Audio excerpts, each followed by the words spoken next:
आगे बढ़ो, हम तुम्हारे साथ हैं। जयंत पाटील आप आगे बढ़ो, हम तुम्हारे साथ हैं। गोप्याचं करायचं काय? खाली लोक वर पाय. गोप्याला करायचं काय? खाली लोक वर पाय. राष्ट्रवादी काँग्रेस मुर्दाबाद मुर्दाबाद. गोप्या मुर्दाबाद. अरे मुर्दाबाद मुर्दाबाद. गोप्या मुर्दाबाद. अरे या नालायक मंत्र्याला आमदाराला पाठीशी घालणाऱ्या मुख्यमंत्र्याचा सुसंस्कृत महाराष्ट्राची जी ओळख होती एका टायमाला ती आता पूर्णपणे खराब झालेली आहे। भाजपचे असे आमदार आले आहेत जे काही बोलतात त्यांना त्यांच्या जिभेला ताळ नाही, काहीच नाहीये।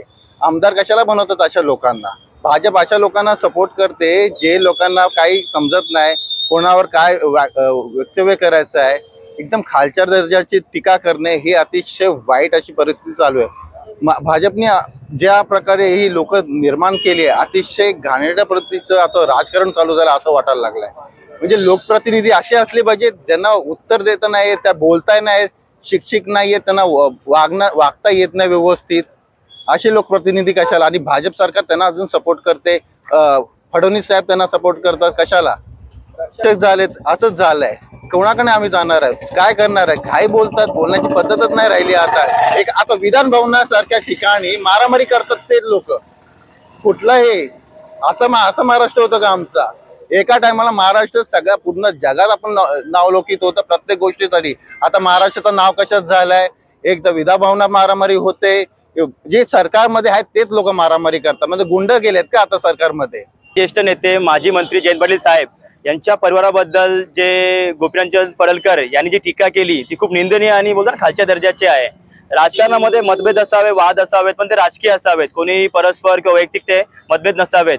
मागील काळात जेव्हा स्वर्गीय भाजपाचे नेते ज्येष्ठ नेते आपले गोपीनाथ मुंडे साहेब यांनी जेव्हा शरद पवार टीका केली होती तेव्हा मध्यकालीच रात्री शरद पवार साहेबांनी तात्काळ पोलिसांची बैठक घेऊन त्यांना त्यांच्या सुरेत तिप्पट वाढ केली होती। ही तेव्हाची महाराष्ट्रीय संस्कृती होती आणि शरद पवार साहेबांची शिकवण होती। म्हणजे आपले जे मतभेद असावे ते राजकीय असावे, परस्पर कोणत्या व्यक्तिगत कोणत्या परिवाराचे नसावेत। ही शिकवण आम्हाला आमच्या पवार साहेबांनी दिलेली आहे आणि ती शिकवण आपण पुढे चालवावी। पुढे करून जे गोपीनाथ पडळकर यांनी जी टीका केलेली आहे याच्या पाठी असं दिसून येतं की याच्या पाठी भाजपच्या वरिष्ठ नेत्यांचा हात असावा, त्यामुळे एवढा गडबड करत आलेला आहे। कारण यांनी अगोदर शरद पवार साहेबांवर टीका केली, त्यानंतर मध्ये विधानसभेमध्ये जितेंद्र आव्हाड साहेबांवर टीका केली, आता जयंत पाटील साहेबांवर टीका करतोय। म्हणजे हे दररोजच झालेलं आहे। म्हणजे असं वाटतं याला सुपारी दिली आहे वरून भाजपाने आणि हा करत बसलेला आहे। याचा आम्ही जाहीर निषेध करतो या व्यक्तीचा, या आमदाराचा। आणि असे आमदार असेल तर आपल्या समाजाला किंवा एक लोकप्रतिनिधी असा असेल तर समाजाने काय शिकवून यांच्यावर घ्यायचं आणि कसं काय आपला महाराष्ट्र पुढे जाणार आहे, कसं काय सुसंस्कृत राहणार आपला महाराष्ट्र। बदल हवा असेल तर आवाज ही तसाच हवा। लढवय्या रोखोक, इथे भीती नाही, फक्त बेधडक सत्य। आत्ताच सबस्क्राइब करा।